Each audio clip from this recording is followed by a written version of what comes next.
In Acts chapter 2, the Holy Spirit came.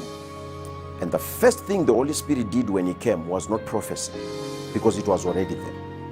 The first thing the Holy Spirit did when he came, it was not miracles, because Moses had performed miracles.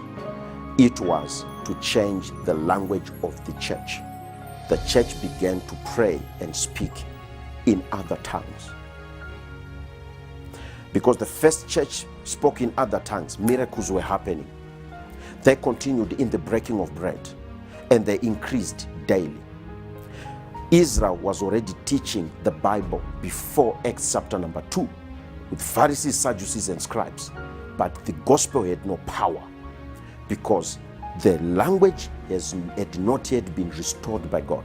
So the Holy Spirit came to restore the lost language, and by restoring the lost language, he gave the church power.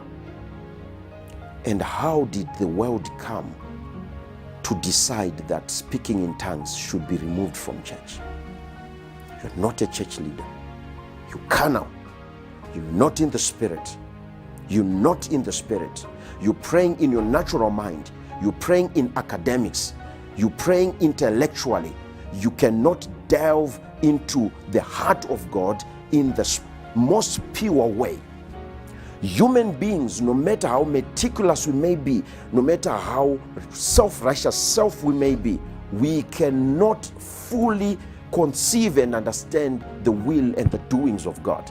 There is a level of prayer. If you are not enacting the gift of moving in the languages of angels, hear me, church, you are not going to be able to raise enough currency and power to push and to overthrow principalities, powers, rulers of darkness, and heavenly embodiments of the demonic structures, and how he incarnates those demons through his frontiers on earth, his foot soldiers, the witches, the wizards, and evil people who hide in the arms that runs the world and perpetrates evil on mankind. We are not going to win the game.